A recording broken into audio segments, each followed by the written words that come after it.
Dear learners, I myself, Dr. Y.S.C. Khuman, Course Coordinator, Sustainability Science.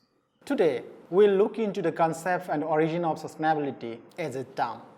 It is very commonly used in these days by different people for different purpose. The etymology of this term, it is originated in the French verb soutenir, means to hold up or support. And if you look into the Oxford English Dictionary, it defines sustainable is capable of being upheld or maintainable. And to sustain, that is the meaning of to sustain is to keep a person, community, etc. from failing or giving way. To keep in being, to maintain at the proper level, to support life in, and to support life, nature, etc. with needs. That to sustain means that. So, in a simple language, sustainability is the ability to continue or be continued for a long time. So, this emerging means the concept of sustainability science, emerging concept of sustainability science, we can discuss through the growth of human civilization, the industrial revolution, population versus resources, and what are the roots of this modern term of sustainability. And you will see number of publications during the last 4 or 5 decades on sustainability. So we can look into, revisit on those publications. We know as long as the people have been living on earth, means the human, we try to strive to improve our living conditions. And the universal currency for the measurement of this improvement is energy. Whatever we are talking, whatever we are eating, and flow of material, it's kind of energy. So the concept of sustainability can be easily explained if we understand the relation between our civilization, means human civilization, and energy, how we utilize the energy. Then taking into details, energy is the foundation of social organization from the hunter-gatherer societies and agrarian civilization up to the modern industrialized civilization. Energy is like soil in the water, a non-substitutable basic source of life. And what is civilization then? Civilization is a form or organization of energy.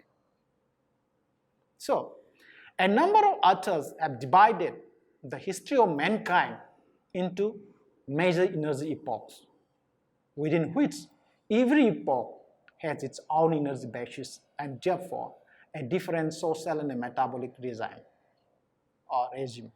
There are the Neolithic epoch. Simple example during the Neolithic epoch is hunter-gatherer society, which was basically based on the unmodified passive use of solar energy. Then come to the agrarian epoch, which was basically on the self-controlled active use of solar energy. And the industrial epoch, which is the industrial epoch is basically based on the use of fossil fuel energy resources. I will not go into details about these epochs, but we can summarize based on the publication by different authors across the globe. The energy system of the hunter-gatherer societies was based on a passive unmodified use of solar energy, that is in the form of organic materials. These societies, barely more than a small clan organization, intervene passively in a given resource flow without having access to larger energy stocks. Their energy use did not modify natural energy flow substantially. Technical progress from that sense of energetic efficiency improvement is not relevant in the society. So that the development of culture or cultural development was so limited in that particular epoch, and it was very slow. And this change, this slow means that passive form of utilizing solar energy has changed with the intervention of agriculture, say about 10,000 years ago. That after agrarian agriculture, the human fundamentally changed the face of the Mother Earth. The agrarian solar energy system was based on the three forms of energy. The metabolic energy of the food which was harvested from the crop and grassland. The mechanical energy which was generated by the domesticated animals and partly by wind and water power. And the calorific value which was provided by the use of timber, the most important source of energy, and raw material for buildings, furniture, etc. Still we are depend on this timber. These all three forms of energy were organic materials dependent on the land available, as you know, and they were predominantly collected and distributed locally. It is a closed cycle of resource, resource flow, closed cycle of resource flow. Societies in that agrarian era actively manage the solar energy flows to increase the available energy, basically by clearing the forest and by using intensive use of remaining forest. Like today's we are talking about non-timber forest production, right? To sustain future energy supply for society, the agrarian solar energy regime had to operate within the regeneration capacity of the ecological system. However, agrarian society always had a tendency to push their ecological limits. And despite attempts to organize some form of sustainable use, they ended up in a deep energy, ecological, economic, and social crisis. You just compare. When in that hunter-gatherer, we don't bother, the human never bother about the flow of energy. In the sense that when there is a crunch of resource, or there is lack of resources, they will move to another resources, another place. The exploitation use of fossil fuels, in particular hard coal, made it possible to overcome the limitation of the agrarian solar energy system and its energy crisis, and made the industrial revolution possible. The advent of the age of fossil fuels, this fossil fuels release that humans did used it fossil fuels from release Earth from the dependence on organic materials and from the trade-offs between heat, food, and raw materials. From the agrarian way of utilization of resources, then we move to the fossil fuel that relieve us from that crisis of resources. And fossil fuels are, it's a one-time gift that lifted us up from subsistence agriculture. However, at the end of the 20th century, the world economy was based on entirely in fossil fuels. And the world experiences an ecological crisis because of the negative external effect caused by enormous energy surplus of fossil fuels. You will see here how tremendously the per capita consumption of energy has increased in human history. As you will see in these metabolic energy regimes from hunter-gatherer societies, we used to have 10 to 20 gigajoule. Then when we move to the agrarian society, when we have active solar energy system, then per capita energy is 60 to 80 gigajoules. Then industrial society, 220 to 350 gigajoule. And today's this post-fossil fuel energy system still unable to answer. This is how the concept of sustainability emerges and clashes with the limits of the energy system. Let us take an example in European world. Because why I'm giving in the European world is that, this civilization, the growth of their civilization was very fast as compared to other parts of the world. And that will be easy for us to understand. At the end of the 10th century, a changing climate that affected the agrarian solar energy system in the Europe. Then forests were cleared very systematically and land was used intensively for agriculture and other stock farming. And because of that, the economic has become success because of the agriculture in the high middle ages that resulted, when human has economically successful, then population increases. that combined with other factors finally led to the near collapse of the agrarian solar energy system in the 14th century. The solar energy system exceeded its energetic boundaries. When population is affected, you have limited access, and because of that, it was essentially dependent on agricultural land and the forest, and which were becoming more and more depleting during the late Middle Ages. This process was accelerated when the medieval warm period gradually came to an end, followed by a period called the Little Ice Age, from the beginning of the 15th to the 19th century.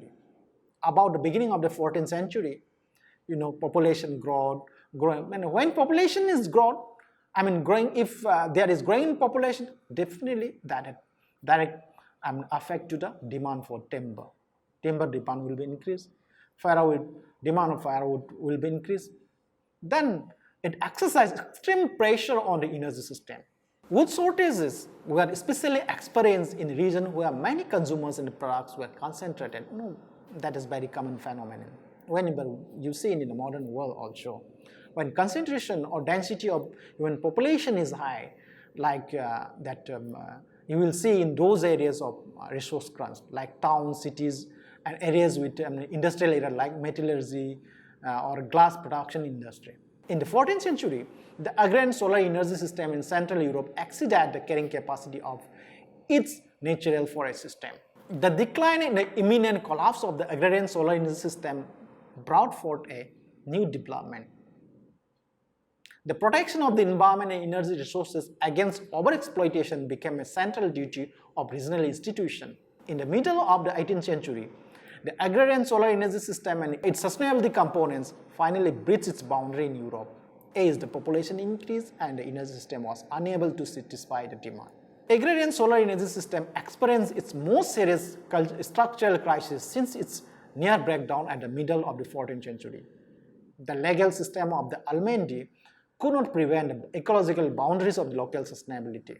Means local sustainability system is being breached at the bringing of the industrial age. The Almendi economy had become outdated and hampered exploitation of natural resources. Thus, the Prussian Land Reform Edict of 1811 transferred control over the land from the local community to the responsibility of single individual or companies or institutions. That means they legally stopped that concept of this Almendi system. That means after the legal end of the Almendi, the term sustainability emerges against the background of the double revolution of industrialization based on the fossil fuels and the age of enlightenment. And if you look into the fossil fuels era, that was happening especially at the end of the 18th century. As we know, the agrarian solar energy system could no longer provide either sufficient food or the required energy. Because in the 18th century and early 19th century, the state of the Central European forest worsened dramatically, and consequently, there was a steady and strong rise in price. Because when there is lack of resources, you will find the demand, means when demand is high, then automatically price of the resources will increase. The increasing wood consumption and the rising population reduce the wood supply, right? That wood shortage, in particular in the dynamic economic centers like cities and industrial regions, led in the 18th century to combine energy in ecological crisis. Endanger the formation development of the national capitalism. That is now economic is bringing the economic that affect because of the effect in the sustainability of the system. If fossil fuel energy sources had not been exploited to satisfy the increasing energy demand, then the forestry authorities, especially in the mining regions, tried to restore the forest and to preserve them for mining. This new concept of forest preservation and management was also was termed as sustainable, to sustain the system. However, the new alignment of forest management could not satisfy the rapidly growing demand of energy because population is also increasing, and this was only possible, means it was able to maintain because of the exploitation of coal, as coal is the term as the subterranean forest, right? This new dynamic industrial energy system which replaced the agrarian solar energy system with its inherent energy shortage produced a permanent energy surplus. So industrialization in Europe was additionally accelerated by development of the capital market, technical progress, the changing role of the state, abrogation of internal tariff barriers, the development of a fossil-based transport infrastructure, the electricity system, the new legal structure based on private ownership, and the age of enlightenment. But you will see, since the second half of the 20th century, for the first time in human history, abundant energy is available, at least industrial country. That's why I'm giving an example of European context in the beginning of this course. Hence, per capita consumption rose rapidly for some decades. Inexpensive energy penetrated all social and production areas, changed them fundamentally. Individual mobility developed in previously unknown dimension, so that even you will see they have seen even tourism and travel become an important global economic factors. However, this new energy system, which created the basis for the expansion of all economic sector, it causes a negative external effect. First, on a local and regional, like particle dust, because of industrialization, this in the local level, it happens. Then on a continental level, you will see nitrous oxide pollution, sulfur, and finally on a global level, what we are experiencing now, it is climate change and it is ozone hole, etc. Thus, in this human history, the term sustainability and the idea of sustainability were both born from the energy crisis of the agrarian energy system. This is not new. That's why I'm giving example to the European. Because when European was facing the energy crisis in India, probably in India, we could not have such kind of issues of sustainability in that large scale. So new sustainability concept called modern age of sustainability is based on the awareness that the current lifestyle of the minority who use resources of the world and emit most of the emission cannot be ethically generalized for more than 7 billion people on the earth. So the contemporary view of sustainability in a broad sense, you can look at how it is originated. Now we have understanding that the concept of sustainability was born and it was born with the human civilization since the agricultural era. But if you look in the contemporary view of sustainability, then in a broad sense, it has originated from 6 separate strands of the thought, which is reported by different authors across the world. Those roots are the ecological or carrying capacity root, the resource environment root, the biosphere root, the critique of technology root, the no growth, slow growth root, the eco-development root. What is ecological carrying capacity root? The concept of this ecological or carrying capacity root was developed by ecologists, that a given ecosystem can provide a sustenance for a maximum number of given species, and that exceeding that maximum will set in motion a chain of even cutting the population back to or below the maximum is the heart of carrying capacity. Then come to resource environment root. Resource is finite, as you know. Environment quality matters. This question about the capacity of Earth to sustain the rapidly growing population. So this concept talks about capacity of Earth versus population. We can look back to a few of the publications that reflect this concept. Some of the publications are The Road to Survival, or A Plundered Planet, The Challenge of Man's Future, Man's Role in Changing the Face of the Earth, Limits to Growth, which is very common and is very famous publication. The third root is biosphere root. This is, reflected the human activities versus environmental degradation. Human activity can degrade the entire planet. This is actually happening.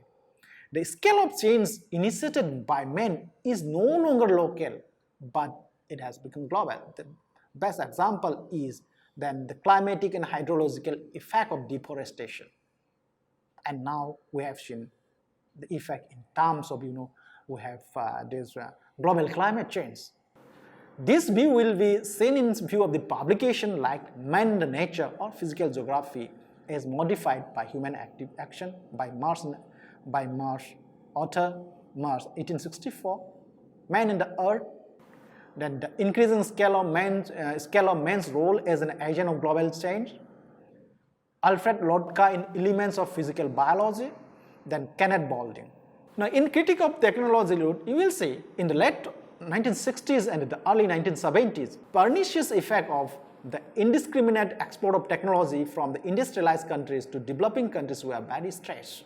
Some authors have advocated moderate growth and have particularly stressed the significance of technology for developing countries that are ecologically gentle and adaptable to their economic, resource and social structures. And few of the publications like Ecological Implication of Technological Innovation, the Careless Technology, Ecological International Development, Small is Beautiful, Economic Age People Matter, Agricultural Sustainability in a Changing World Order. Among these, the book Small is Beautiful play an important role in launching the appropriate technology movement, and it foreshadowed the concept of sustainability. Fifth root is no growth, slow growth root. It talks about limits to growth, steady state economics. As we know, the unprecedented spurt in economic growth in the 19th century based on the steam engine and capitalism required and generated values, attitude and human cost that led to many question the validity of growth as a goal of society. So, publications like the entropy law and the economic process, world dynamics, the limits to growth, models of doom, then towards a steady state economy, softener paths. This publication talks about this concept. The common assumptions of all these publications are growth must stop at some point. A no-growth economy can promote ethical values and superior social goals. Industrial countries should reduce per capita energy consumption, etc. These publications are significant because it is influential in grafting normative moral and ethical concept to the concept of sustainability. Attention to long-range problems, increased new ways of looking at the future, stimulated debate and encouraged examination of values.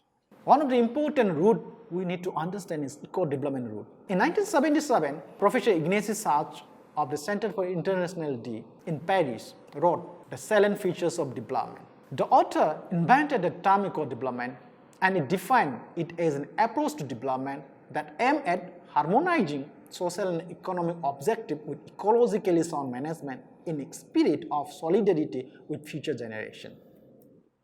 However, he did not use the word sustainability, but the contribution of Schatz is significant because it provides the basic rationale for 1978 UNEP document that marked the first use of the term sustainability in a UN document.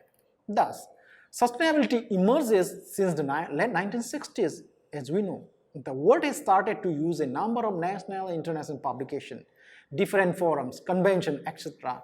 And few of them are blueprint for survival. IUCN, the International Union for Conservation of Nature in 1972, it is found that one of the first instances of the use of the word sustainable in the context of environment. Then comes some other publications are from the Woodland Conference and the prizes that is sponsored by Just or Mitchell and geologists and businessmen in US. And number of documents were prepared in 1974. For the first time, planning a session for these conferences used the word sustainability for the first time in the United States in the context of development.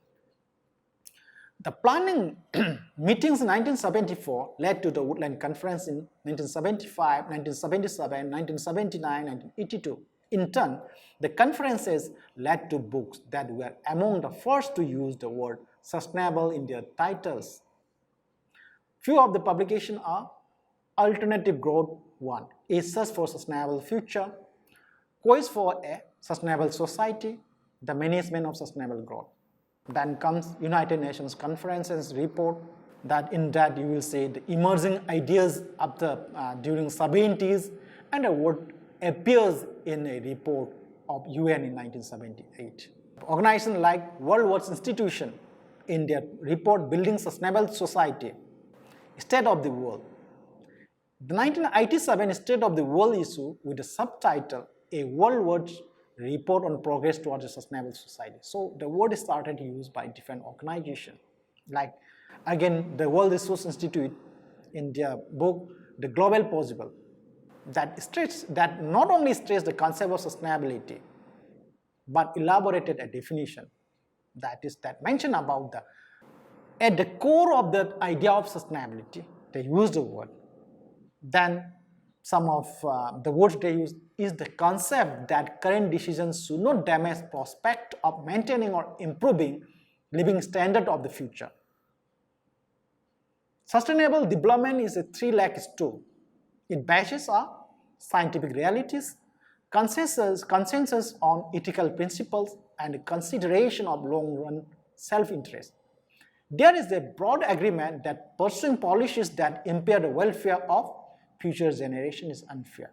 It again mentioned about the poverty, which denies people the means to act in their own long-run interest, underlies deterioration of resources and the growing population pressure in much of the world and affects all.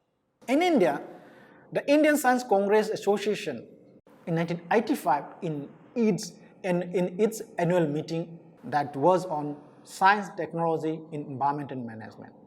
The presidential address by T.N. Kosu was entitled Environmental Priorities in India and Sustainable Development. Few more institutions like International Institute of Applied System Analysis, they have publication of Sustainable Development of the Biosphere 1986. Then we know that the World Commission on Environment Development, that is our common future. The World Bank, Sustainable Development, the Global Imperative, report of the World Bank Workshop on Sustainability Issues in Agriculture, preceding of the 7 agriculture sector of symposium. These are some of the institutions that discuss about issues of concept and issues of sustainability. Then the word becomes popular, especially after the publication of IGNOU, Our Common Future. The United Nations Conference on Environment Development, also known as Rio Summit, held in 1992. It illustrated the importance of action based on the concept of sustainable development and resulted in adoption of the Agenda 21 programs. Then followed the Johannesburg Summit, that is in 2002, that means Rio plus 10, that emphasized the importance of education in facilitating action and proposed a decade of education for sustainable development from 2005 to 2014. Then followed, we have seen Millennium Development Goals, Sustainable Development Goals. That the details of those MDGs and SDGs will come in the next few lectures. The take-home point is, looking back over our history, human civilization, it makes very clear that energy system causes energy crisis. When the system crosses its inherent boundaries, the resulting energy crisis had a decisive influence on the origin of the idea and concept of a sustainable development society. The idea of sustainable development originated at the beginning of 14th century as a response to the energy crisis of the agrarian solar energy system. The term originated at the beginning of the 18th century when the agrarian energy system entered into its final crisis due to industrialization.